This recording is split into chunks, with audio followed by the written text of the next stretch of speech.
to How to Be an Awesome Scrum Product Owner with Kelly Fidei at agilitytransformation.com. So in Scrum Product Ownership, we're looking for a series of trade-offs. So the first one is, imagine 3 concentric circles. The first one is, build the right thing. The second one is, build the thing right. And the third one is, build it fast. So we've all lived in these lands, and we're going to be looking for a balance. So imagine the ideal position in the middle, and think about one of your own products. Maybe it's in that area between build it fast and we have a pretty good idea of the right thing. Imagine another product number 2 here, that's in the area for build the right thing and build the thing right. And then product number 3 that's even higher in build the right thing and build the thing right. So with each trade-off, there's risks to take into consideration. So let's look first at the combination of build the right thing and build the thing right. So one of the risks here is that you miss your market window because you spend so much time building it right, or so much time trying to figure out what the right thing is.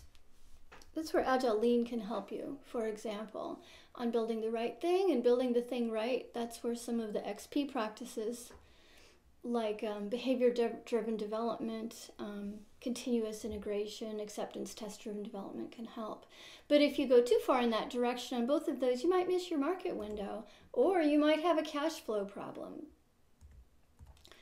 Let's consider the area of build it fast. Everybody wants it fast. But let's say you do it fast at the expense of knowing what the right thing is to build or building it right. So if you build it really fast, you run the risk of building a house of straw that the big bad wolf can blow down with a single breath. And that might lead to debt that could be pretty heavy. It might be technical debt, which slows down the velocity of any Scrum team or any team in general, sometimes till it's almost zero. And that's not a position any of us enjoy being in. Now let's consider a product that's really super focused on build the thing right. Just do everything right. So let's say your customer says, I need a place to sleep. So you build the customer a beautiful, amazing castle. And you finish building it, and the customer says, oh, well, you gave me what I asked for, but not what I needed. Maybe that customer only needed a camper to sleep in. The second trade-off to look at, I like to call Smokey the Bear. And it's fire prevention versus firefighting. So I grew up watching cartoons of Smokey the Bear, and he was always talking about fire prevention.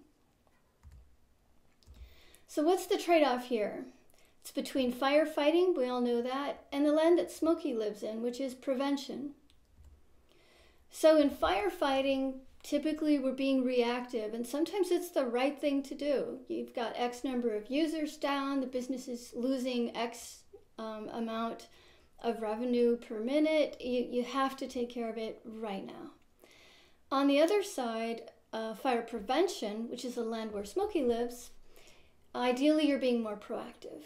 So in firefighting, you have real high support time and cost, high maintenance, often high technical debt or building technical debt that might not be visible for a while. You have short-term thinking and short-term actions like necessary bug fixes. On the fire prevention side, you have the idea of sometimes slower is faster. If you're willing to invest in behavior-driven development, acceptance test-driven development, things like that. Ideally, this leads to lower maintenance, therefore lower technical debt, lower cost, and higher speed. It's more of a long-term strategy, and you start to see things there like QA automation and continuous integration, maybe even continuous deployment. Trade-off number 3, new product development versus product improvement. So again, we're looking for a balance, and one agile tool, a type of big visible chart that makes this possible to talk about is called the burn-up chart.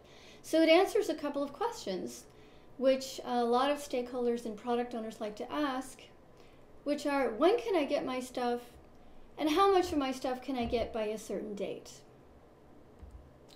So the way I like to think of this is Fred the fire-eating dragon, who eats story points.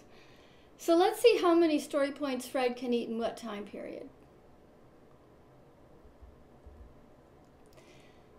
So we're going to be looking for that potentially shippable product and loading up the agile release train. So the first question is, when can I get my stuff?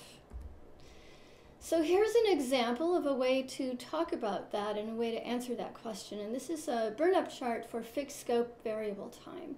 So up and down the left-hand side, we have story points, 0 to 100. Across the bottom, we have sprints. So December sprint 2, January sprint 1, January sprint 2, etc. So these are 2-week sprints in this example. This blue line is a snapshot in time of the number of story points. And for this particular product, they were at about 470, I believe, when I took this snapshot. The orange and gray lines are team velocity. So you run a few sprints, you get a good sense of how many story points the team can typically deliver inside of a sprint. And then there's typically a range where you have your optimistic, which is the orange, and your pessimistic, which is the gray. So here's your range in the middle. So we want to answer the question of, when can I get my stuff? So basically we just look at the blue line and look for where it intersects with the velocity lines. So we see that it intersects about July, sprint 2 of July. So that means that we're projected to finish all the story points in the backlog by the end of July in this example. Well, what about the second question, which is, how much of my stuff can I get by January 30th, by a certain date? So in this example, same thing. We have story points up and down the left-hand side. We have sprints across the bottom, December sprint 2, January sprint 1, January sprint 2.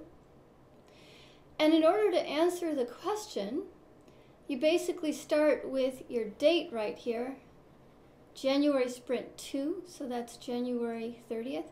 And you go right up here to where the velocity lines intersect with the date. And from here, all we do is we go over to the left and we look at what story point level we're projected to be delivering around that date. So it looks like around 80, between 80 and 90, between 75 and 90, something like that.